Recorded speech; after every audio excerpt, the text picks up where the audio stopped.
Hello guys, welcome to all of you my YouTube channel MA Indian.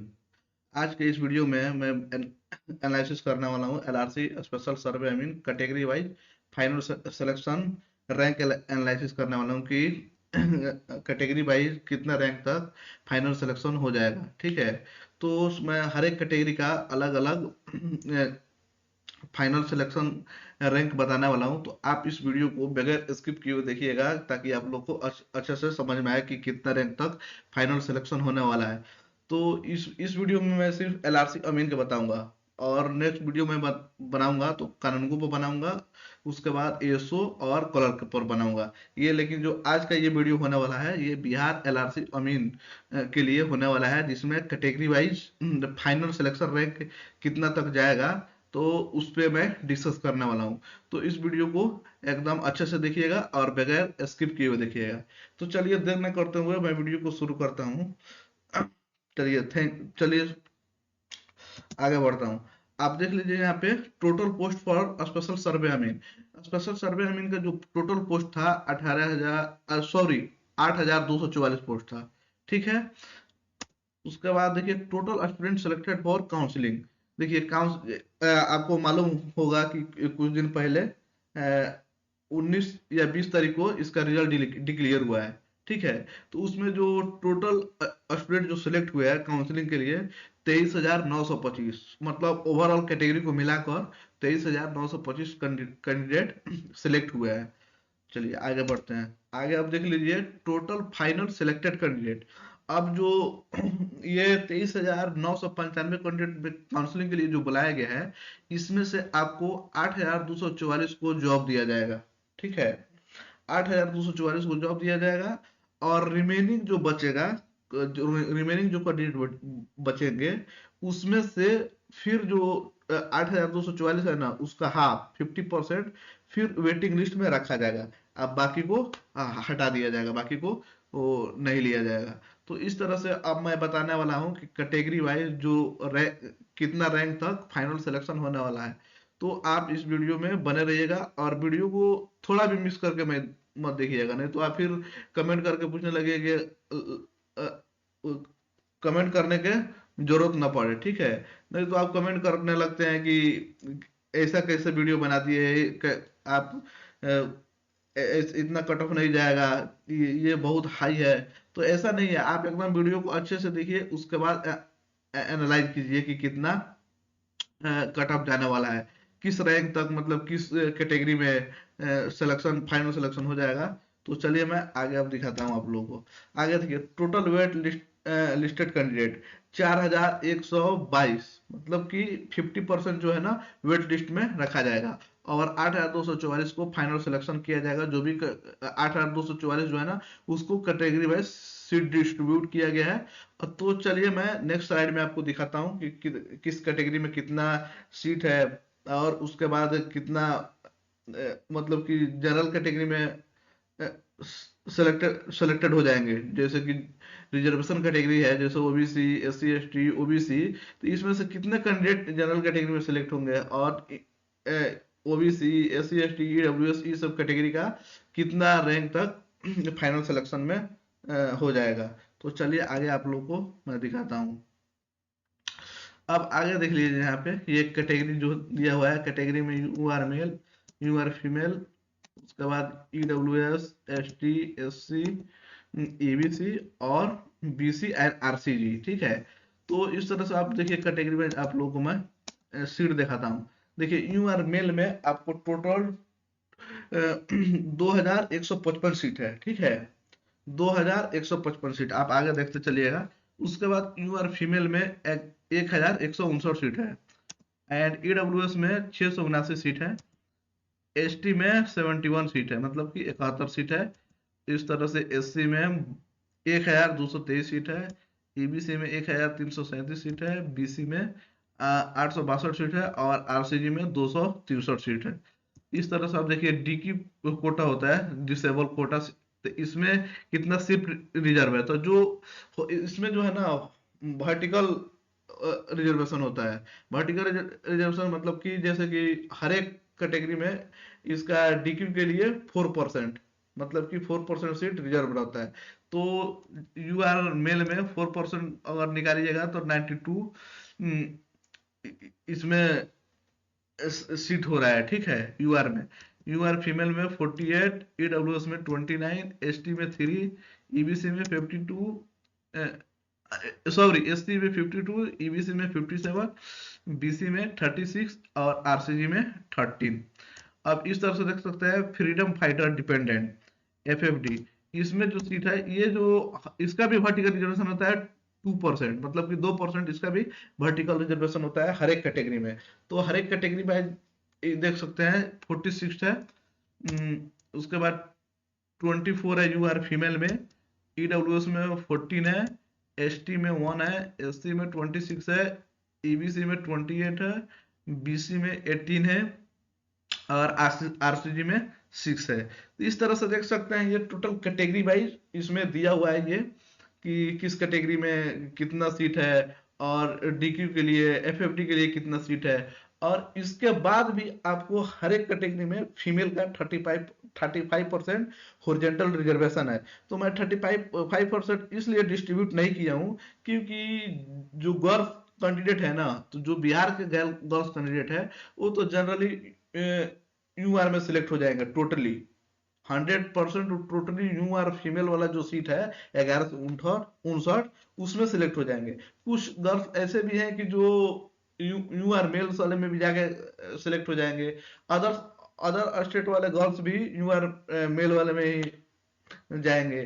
तो इस तरह से जो है ना कि जितने भी गर्ल्स कैंडिडेट है वो यूआर में सिलेक्टेड हो जाएंगे, इसलिए मैं ये डिस्ट्रीब्यूट नहीं किया हूँ।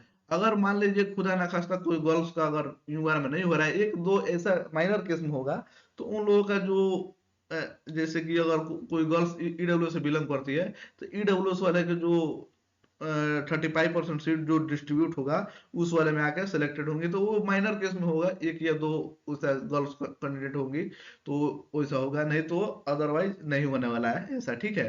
तो इसलिए मैं गर्ल्स कैंडिडेट का अलग से कैटेगरी में उसको डिस्ट्रीब्यूट नहीं किया हूँ, उसमें एक ही में रहने दिया हूँ, ठीक है। तो आप इसको समझ लीजिएगा अच्छे से। तो चलिए अब आगे आपको दिखाता हूँ कट ऑफ। जो कट ऑफ रैंक था यूआर में, जो कट ऑफ रैंक था जो ना 6990 तक यूआर में सिलेक्टेड थे, सॉरी काउंसलिंग के लिए बुलाया गया है। 6990 कैंडिडेट को काउंसलिंग के लिए बुलाया गया है यूआर में। यूआर और फीमेल में देख लीजिए 2401 कैंडिडेट को यूआर फीमेल में, यूआर फीमेल का मतलब कि 2400 कैंडिडेट को बुलाया गया है यूआर फीमेल में। अब इस तरह से देख सकते हैं ईडब्ल्यूएस में 2059 कैंडिडेट को बुलाया गया है काउंसलिंग के लिए। टोटली 2059 कैंडिडेट को, 2059 कैंडिडेट में कुछ ऐसे कैंडिडेट होंगे जो यूआर में सेलेक्ट काउंसलिंग के लिए बुलाए गए होंगे कोई। तो इस तरह से आगे मैं आपको दिखा रहा हूँ कि फाइनल सिलेक्शन के लिए कट ऑफ कितना जाएगा। तो आप इस वीडियो में बने रहिएगा और वीडियो को बगैर स्किप किए हुए देखिएगा। तो चलिए आगे आपको दिखाता हूँ। एसटी के लिए जो है 154 कैंडिडेट को बुलाया गया है काउंसलिंग के लिए।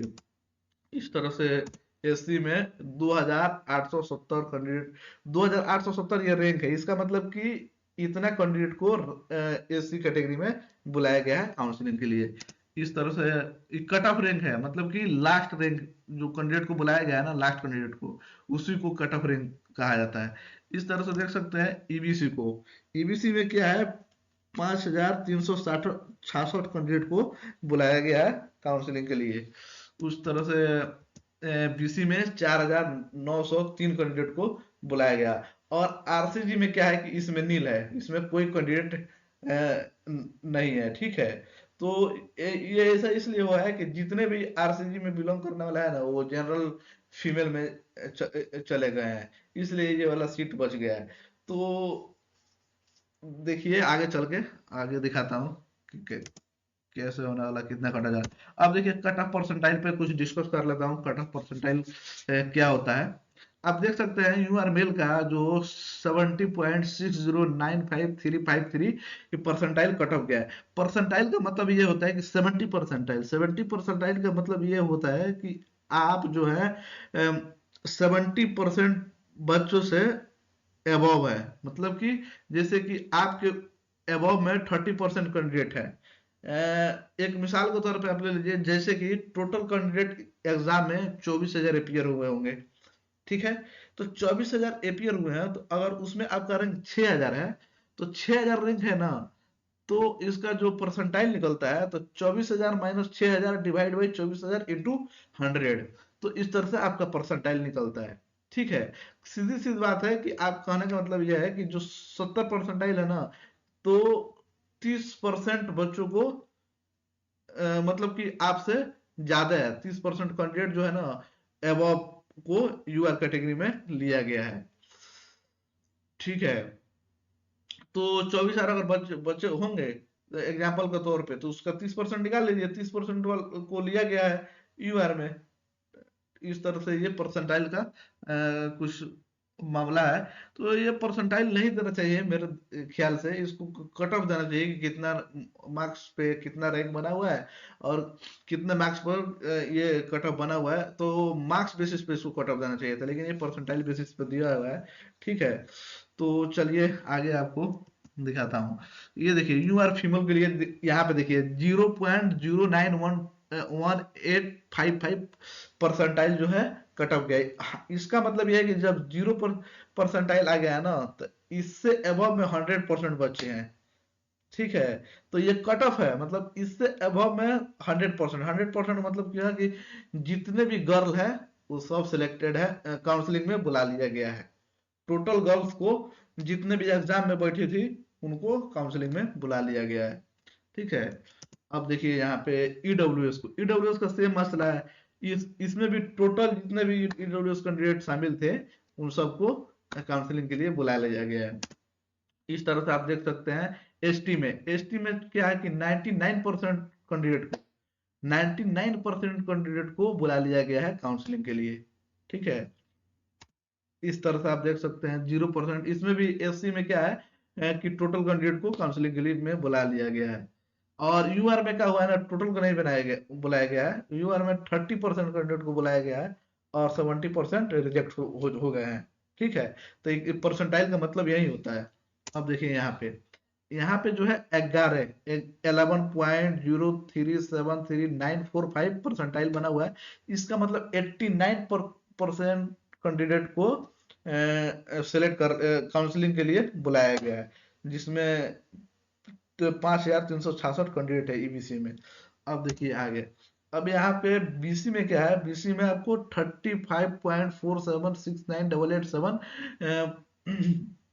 परसेंटाइल कट ऑफ गया। इसका मतलब यह है कि 65, ठीक है, 65% कैंडिडेट को बीसी में काउंसलिंग के बुलाया गया और 35% कैंडिडेट रिजेक्ट हो गया है, ठीक है। तो इसका कट परसेंटाइल का यही मसला है। तो चलिए अब आगे चलते हैं। अब देखिए सिलेक्टेड रैंक इन यूआर। यूआर का मतलब हुआ है कि कितने कैंडिडेट जो ईडब्ल्यू से बिलोंग करते हैं, एसटी से बिलोंग करते हैं, ईएससी से बिलोंग करते हैं, एबीसी से बिलोंग करते हैं और बीसी से बिलोंग करते हैं, वो यूआर में सिलेक्ट हुए हैं। तो चलिए मैं उसका एक आंकड़ा आपको दिखाता हूँ, थोड़ा सा आपको रूबरू कराता हूँ कि कितना कैंडिडेट्स यूआर में सिलेक्ट हो गए हैं। तो यहाँ पे कैटेगरी वाइज मैं आपको दिखा रहा हूँ। देखिए यूआर फीमेल में जो 305 रैंक था ना, तो उसका यूआर कैटेगरी में रैंक था लगभग 2,000 के आसपास। 2,000 आसपास जिसका रैंक था, तो जाहिर सी बात है कि वो टोटल वो गर्ल्स चली जाएंगी यूआर में, यूआर मेल वाला में, क्योंकि मेल वाला में जो है 2155 सीट है, 2155 सीट है। और 2,000 के आसपास आपको यूआर फीमेल का जो रैंक बन रहा है 305 बन रहा है। इसका मतलब 305 जो फीमेल है वो टोटली चले जाएंगी उसमें, यूआर में।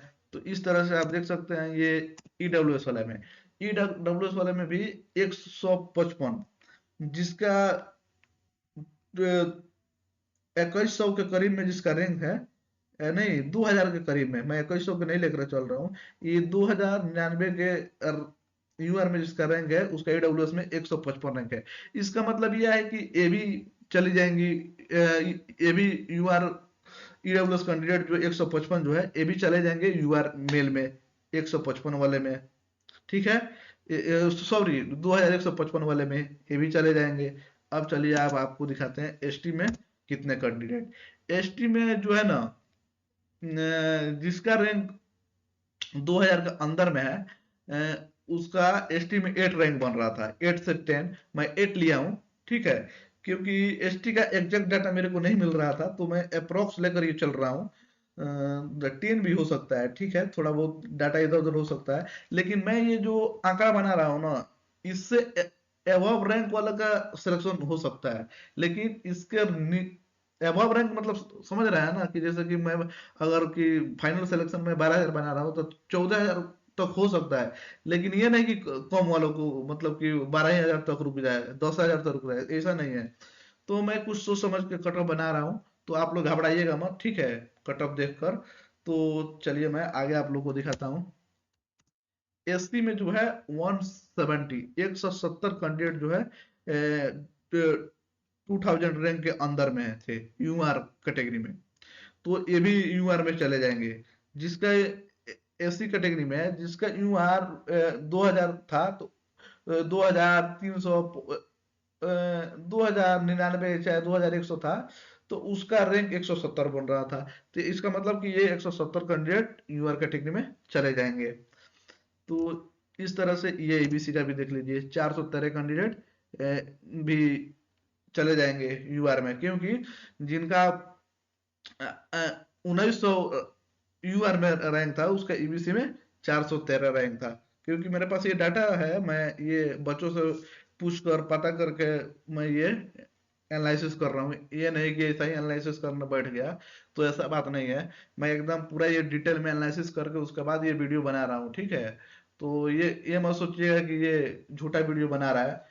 अगर आपको झूठा लगा तो कोई बात नहीं है, आप वीडियो को स्किप कर सकते हैं, नहीं तो अगर आपको अच्छा लग रहा है तो आप वीडियो को अच्छे से देखिएगा, और विदाउट स्किप किए हुए देखिएगा। अगर स्किप करके देखिएगा तो आपको समझ में नहीं आएगा। तो चलिए आगे आपको दिखाता हूँ।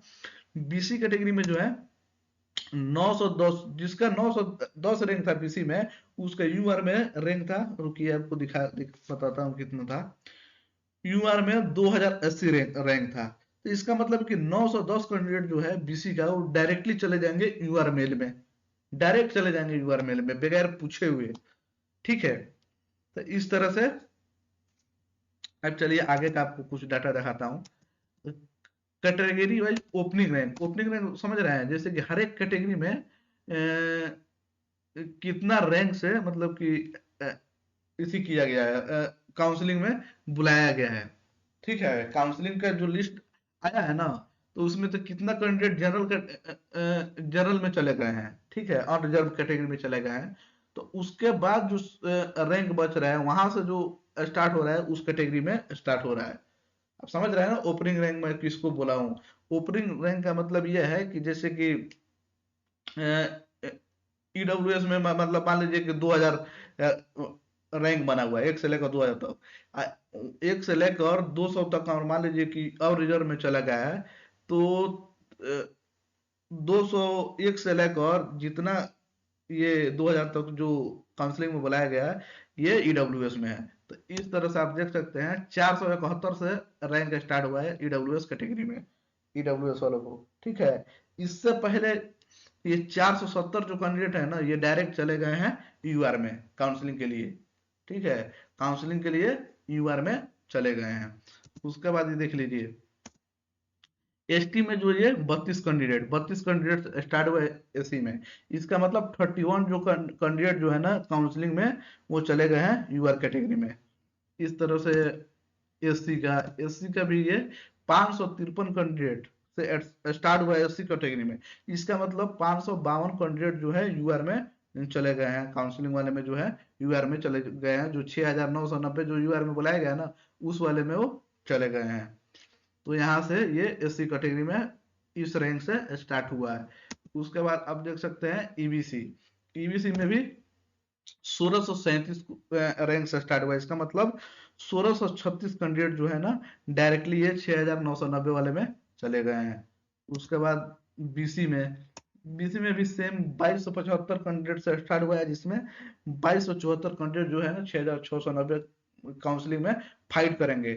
तो अब देखिए, अब यहाँ पे मेन मुद्दा हो रहा है कि अब फाइनल जो सिलेक्शन रैंक का जो एनालिसिस मैं कर रहा था, तो अब मैं उसके बारे में बताने वाला हूँ कि फाइनल सिलेक्शन में किस रैंक तक किस कैटेगरी में सिलेक्शन होगा। ठीक है, तो अब मेन मुद्दा यहाँ पे अभी है। यहाँ तक अगर आप सुने होंगे तो आपको ये फाइनल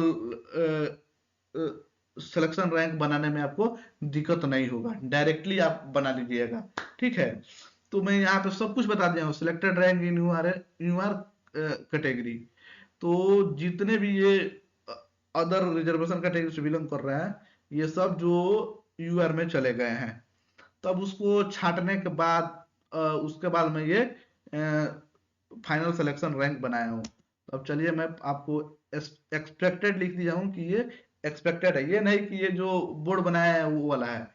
बोर्ड बनाया है जो ये सब ये कट ऑफ है, ये चाहे ये सीट आउट वगैरह है, लेकिन ये जो मैं कट ऑफ बना रहा हूँ फाइनल सिलेक्शन का कट ऑफ, तो ये एक्सपेक्टेड कट ऑफ है। ठीक है,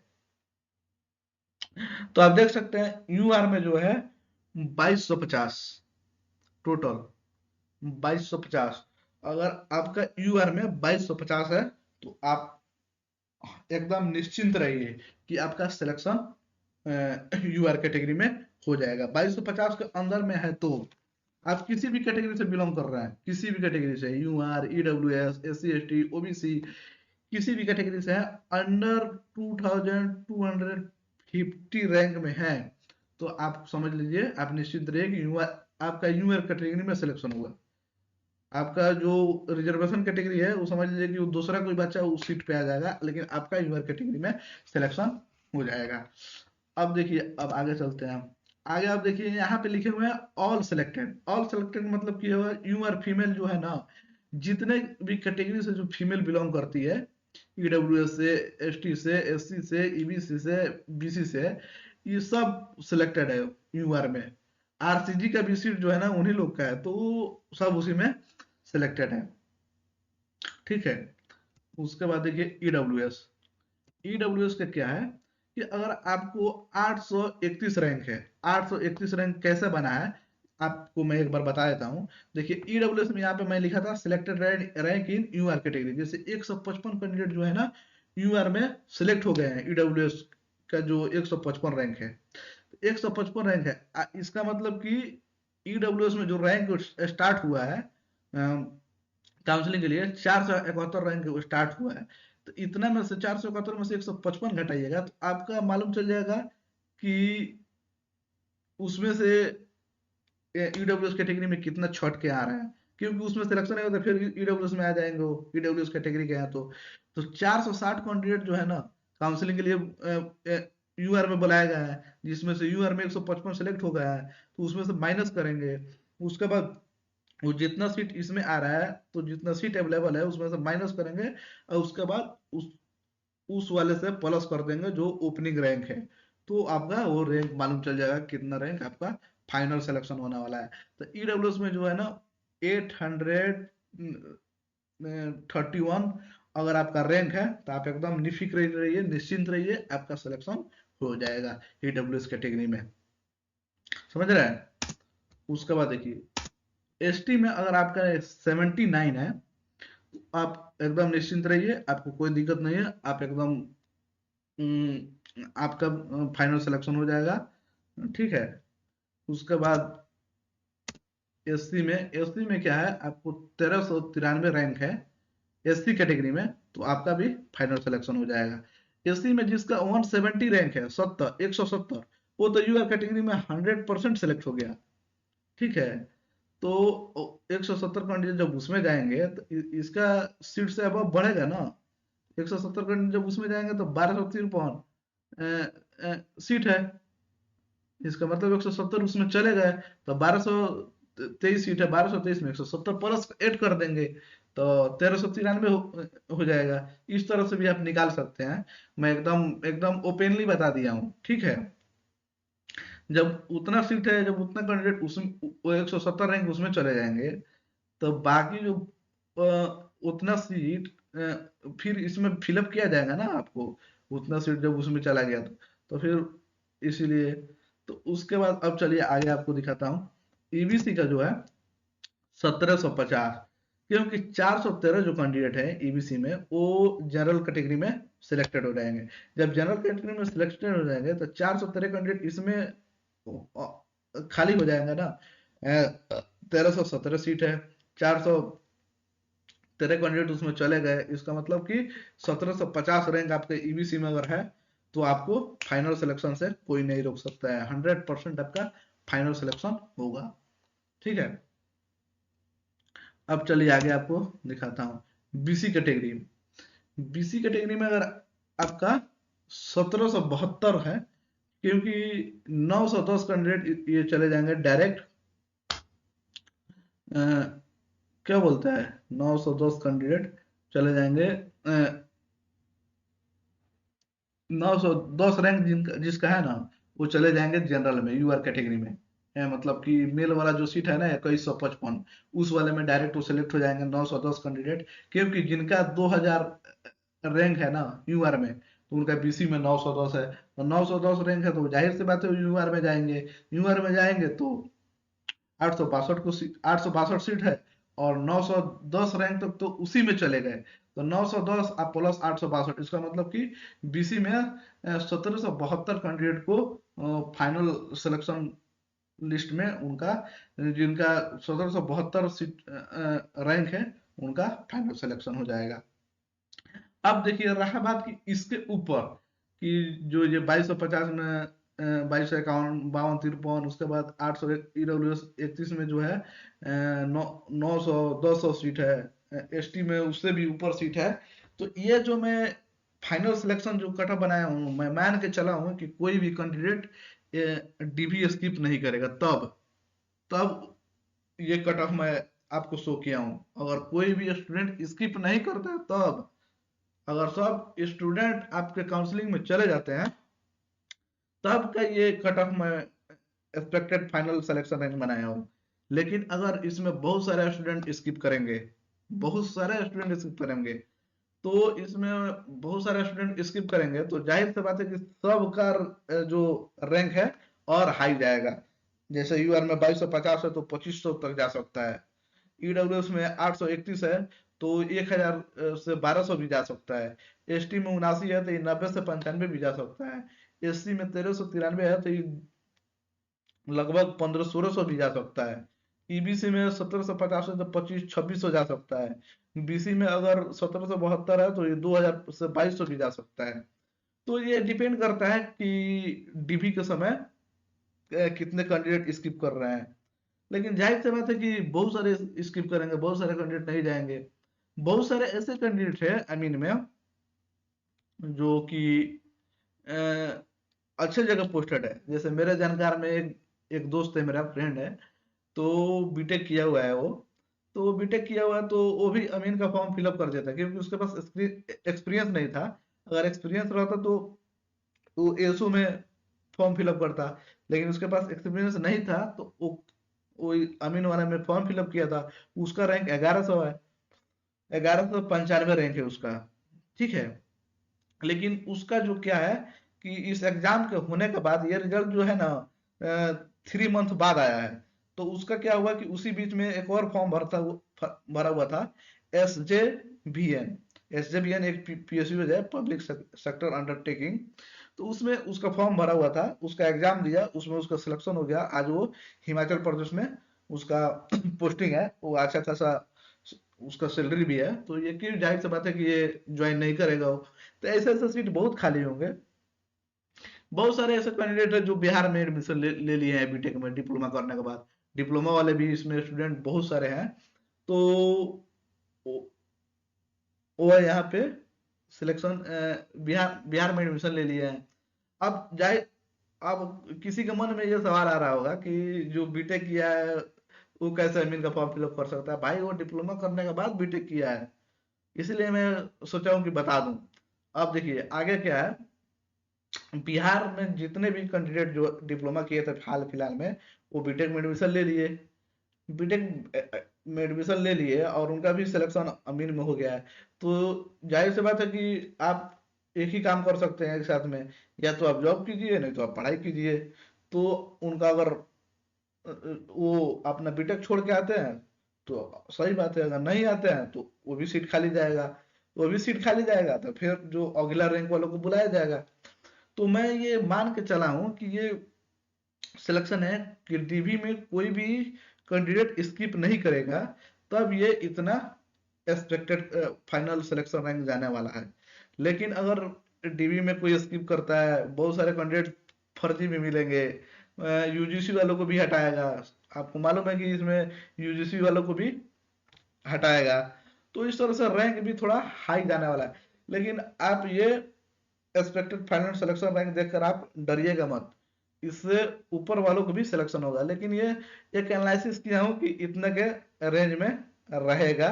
ठीक है, इस इससे और एबव रैंक वालों को भी सिलेक्शन हो जाएगा, जिसका इससे भी एबव रैंक है, जैसे कि यूआर में 2250 सौ 2500 वालों को भी सिलेक्शन हो जाएगा, ईडब्ल्यूएस में 1200 तक का भी सिलेक्शन हो जाएगा, एसटी में लगभग 90-95 तक हो जाएगा, एसी में 1500 1700 भी हो जाएगा, ईबीसी में 25 3000 तक भी जा सकता है अगर उस तरह का सिचुएशन आए तो, और बीसी में लगभग 2500 तक भी जा सकता है। तो इस तरह से ये आपको कट ऑफ बताया हूँ, ये एक्सपेक्टेड कट ऑफ रैंक है। ठीक है, फाइनल सिलेक्शन के लिए अगर आप चाहते हैं कि मैं एक डीबी पे वीडियो बनाऊं तो आप कमेंट करके बता सकते हैं, मैं कि एक डीबी पर वीडियो बना दूं कि आप लोग को जो भी कंफ्यूजन है वो दूर हो जाए। तो चलिए मैं अपने वीडियो को यहीं खत्म करता हूं, और आपको ये वीडियो अच्छा लगा हो तो आप मेरे चैनल को सब्सक्राइब कर दीजिए और बेल आइकन को प्रेस कर दीजिए, ताकि मेरा जो भी नेक्स्ट वीडियो है आप लोग को नोटिफिकेशन मिलता रहे। चलिए, थैंक यू।